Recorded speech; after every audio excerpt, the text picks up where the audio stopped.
अक्टूबर 2 हमारे प्रतिदिन की रोटी मिनिस्ट्रीज की ओर से आप सबों को नमस्कार। आज के अध्ययन का शीर्षक सुंदर रचना, जेनिफर बेंसन शुल्ट्ज की ओर से। आज के पवित्र शास्त्र का भाग उत्पत्ति की पुस्तक, उसका पहला अध्याय, पद 14 से 23। फिर परमेश्वर ने कहा, दिन को रात से अलग करने के लिए आकाश के अंतर में ज्योतियां हों, और वे चिन्हों और नियत समयों और दिनों और वर्षों के कारण हों। और वे ज्योतियां आकाश के अंतर में पृथ्वी पर प्रकाश देने वाली भी ठहरें, और वैसा ही हो गया। तब परमेश्वर ने 2 बड़ी ज्योतियां बनाई।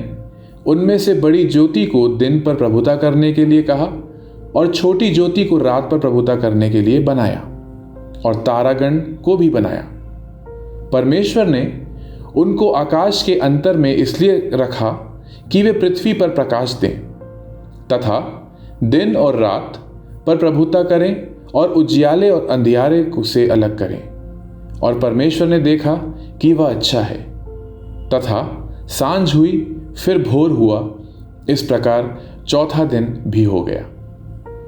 फिर परमेश्वर ने कहा, जल जीवित प्राणियों से बहुत ही भर जाए, और पक्षी पृथ्वी के ऊपर आकाश के अंतर में उड़ें। इसलिए परमेश्वर ने जाति जाति के बड़े बड़े जल जंतुओं की और उन सब जीवित प्राणियों की भी सृष्टि की जो चलते फिरते हैं, जिनसे जल बहुत ही भर गया, और एक एक जाति के उड़ने वाले पक्षियों की भी सृष्टि की। और परमेश्वर ने देखा कि अच्छा है। और परमेश्वर ने यह कहकर उनको आशीष दी कि फूलों फलों और समुद्र के जल में भर जाओ, और पक्षी पृथ्वी पर बने। तथा सांझ हुई, फिर भोर हुआ, इस प्रकार 5वां दिन भी हो गया। मुख्य वचन उत्पत्ति 1:20। फिर परमेश्वर ने कहा, पक्षी पृथ्वी के ऊपर आकाश के अंतर में उड़ें। एक अंतर्राष्ट्रीय खोज करने वाले दल ने फड़फड़ाते पंखों वाला एक ड्रोन मानव रहित विमान बनाया, जो एक विशेष स्विफ्ट नामक पक्षी की गतिविधियों की नकल करता है। स्विफ्ट 90 मील प्रति घंटे तक उड़ सकते हैं और मंडराने, डुबकी लगाने, तेजी से मुड़ने और अचानक रुकने में सक्षम है। हालांकि यह ड्रोन अभी भी पक्षी से कमतर ही है।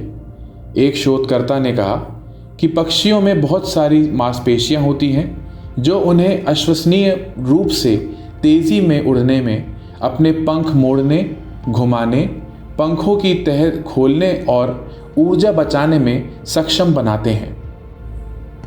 उन्होंने स्वीकार किया कि उनकी टीम के प्रयास अभी भी जैविक उड़ान दोहराने में केवल 10% तक ही सक्षम थे। परमेश्वर ने हमारी दुनिया में प्राणियों को हर तरह की अद्भुत क्षमताएं दी हैं। उनका अवलोकन करना, उनकी जानकारी पर चिंतन करना हमारे लिए ज्ञान का स्रोत है। चींटियां हमें संसाधन इकट्ठा करने के बारे में सिखाती हैं। चट्टानी बिज्जू हमें भरोसेमंद आश्रय का मूल बताते हैं, और टिड्डियां हमें सिखाती हैं कि संख्या में ताकत होती है।